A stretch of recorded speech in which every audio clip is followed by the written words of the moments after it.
Alright, so the purpose of this video is to show you how to cook the, at least in my opinion, the perfect sous vide seared steak. So first, here's a nice cut of meat, specifically ribeye, that I got from our local supermarket. And the ingredients I'm going to be using is the black peppercorn from McCormick's, the McCormick's garlic powder, and Morton's coarse kosher salt. And I'm going to use this as a rub. Let's go ahead and mix these ingredients together. Let's generously put some kosher salt on, some black pepper,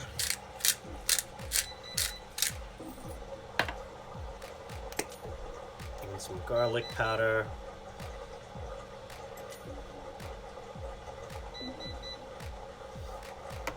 Gonna give this a nice rub.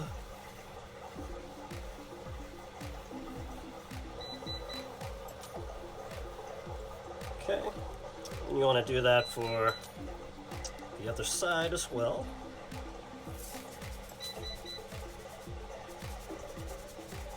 Oops. Be helpful if I poured it on the open side, right?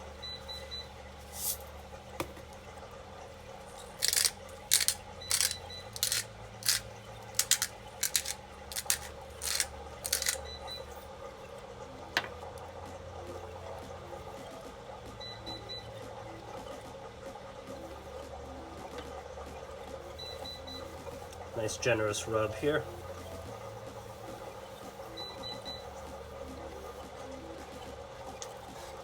Make sure you mop up the remaining on the sides, because you want this to be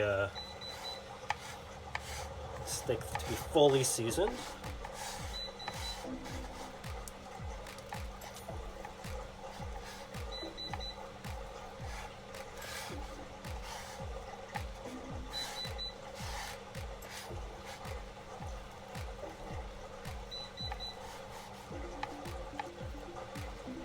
Okay. Now what we want to do is put this steak in this vacuum sealed bag. And as you can see, this brand that I'm using is Food Saver. And I just got the portable one. I don't do too much sous vide. I'm not really a professional chef by any means. But you know, once it's charged up, put the steak in. So I'm about to show you that right now. So open up this bag here.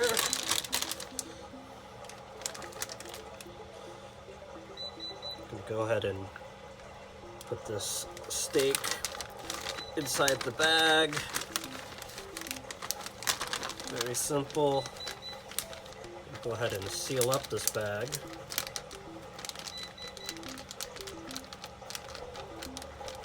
Make sure it's sealed tight.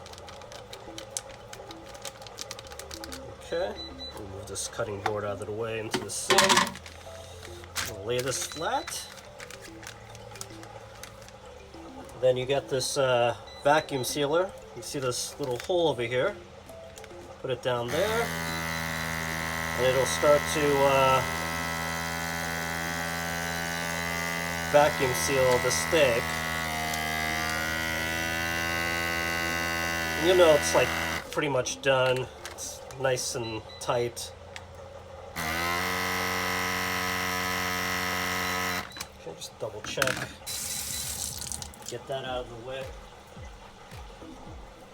Alright, and then the next phase to this, we'll take this sealed bag. I have this sous vide machine. Personally, I found that setting the temperature to about 135 degrees is just right, in my opinion. Depends, but I find that since ribeyes tend to be very fatty, and I kind of want the fats to kind of, I guess,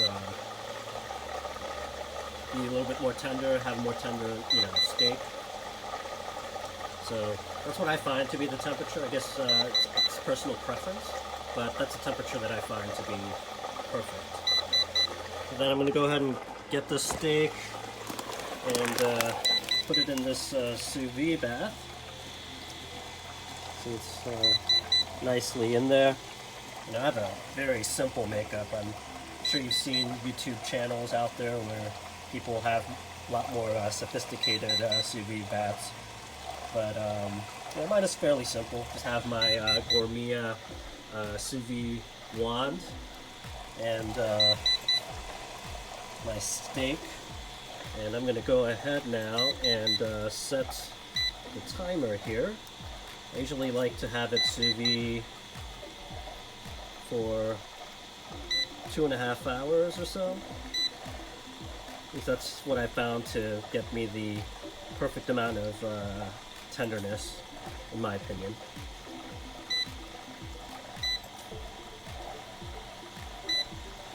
Alright, so I'm going to go ahead and let this soak in this bath, and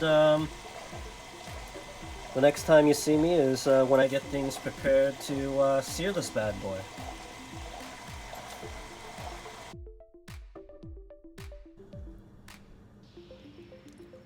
Alright, so 2.5 hours have passed. I took out my steak from the sous vide bath, and as you can see this extra juice over here? After I take out the steak and put it on this rack, you want to make sure to keep that. So let me go ahead and remove the steak from the bag.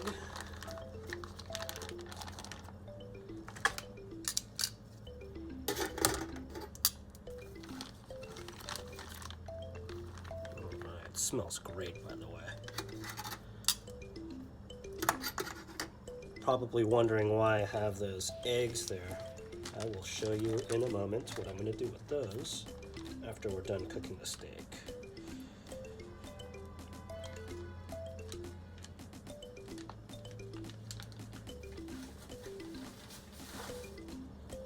So you want to make sure you save that. Let me put this to the side here. And then before you go ahead and cook the steak, one thing that you definitely want to make sure so you have a really good sear is to pad the steak dry. So usually just get a paper towel and start padding it. Not too hard. Basically what this does is it allows the steak to have less resistance to having a nice char sear when you lay this on a hot pan.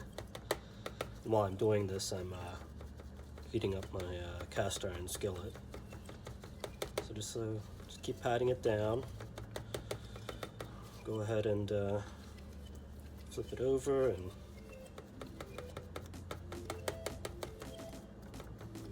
pat this down too. Usually just takes me 2 squares from a paper towel to have this completely dry.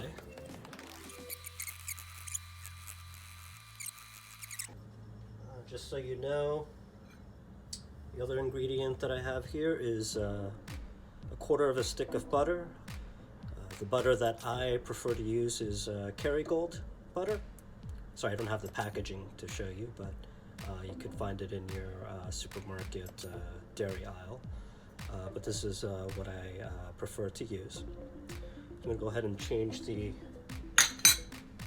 camera angle to my frying pan. Let's get a good angle here. Alright. Okay. So one of the things that you want to make sure is this cast iron skillet is really hot. So I usually use like a damp towel and put that on the handle. Excuse the noise, I'm going to turn on my fan so it doesn't get too smoky in here.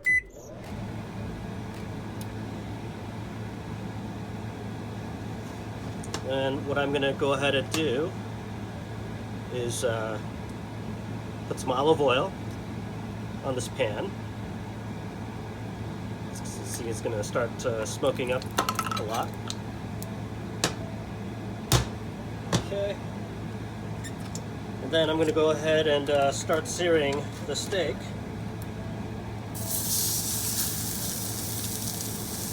And we're only looking to get a sear. We're not trying to cook the steak because the sous vide process did it. So I usually flip every 15 seconds. So the first 15 seconds is without the butter. And then I'm going to go ahead and flip it to the other side. You see that nice sear? And this is when I start the basting process. Again, I'm looking for quick sears on each side because it's already pretty much cooked, the steak.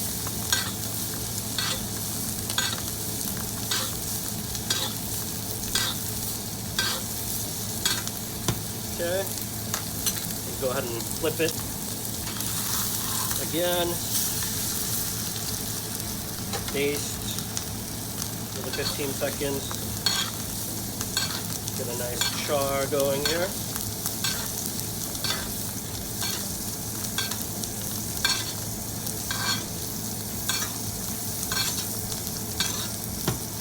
Okay.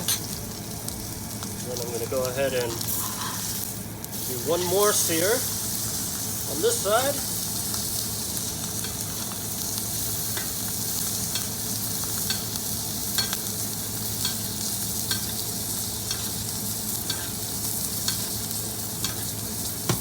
Alright.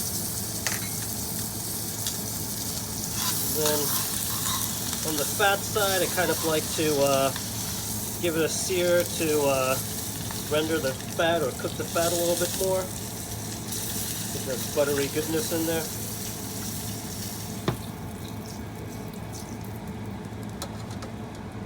Then let it rest. So one of the key things here, as the famous Anthony Bourdain says about making steak, is leave this alone, do not touch it. But while we're waiting, I'm going to go ahead and start cooking. I have some rice here, so I don't want to waste this butter, so I'm just going to go ahead and dump this rice on the pan. Probably wondering why I had the eggs in there.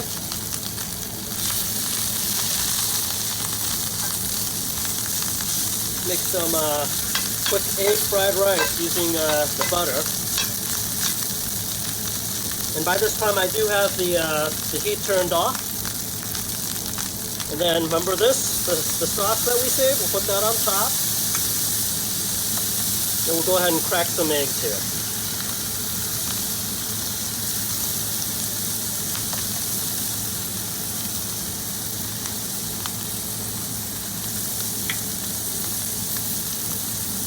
And I'll go ahead and add some garlic salt. A splash, not too much. Then I'll go ahead and stir this up here. The pan will still have plenty of heat because pretty much heat up the pan to its highest setting. Now I do have an electric stove.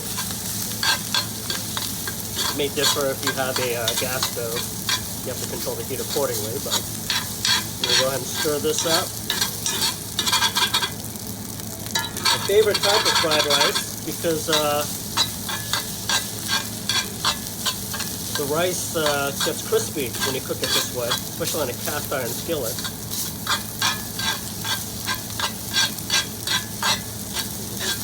Stirring this.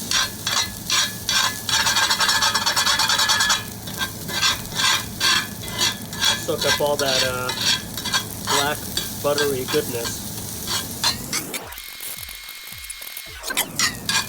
Excuse the camera angle, I didn't realize it wasn't fully focused on the pan.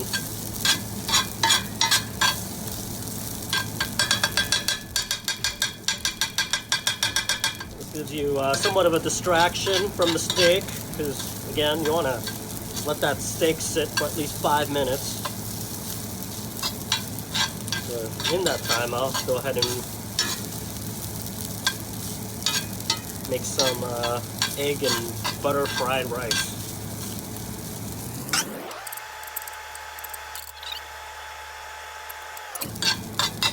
That looks about done, so I'm just going to go ahead and scoop up this rice. I can feel the crispy bits in there. Has a little bit of crunch. Love eating fried rice that has a little bit of that in it.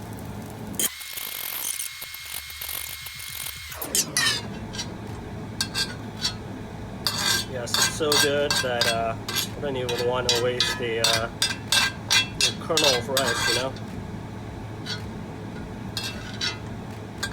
Try to scoop up all that goodness. Okay. And that's what this rice dish looks like. Let's go ahead and take a look at our steak.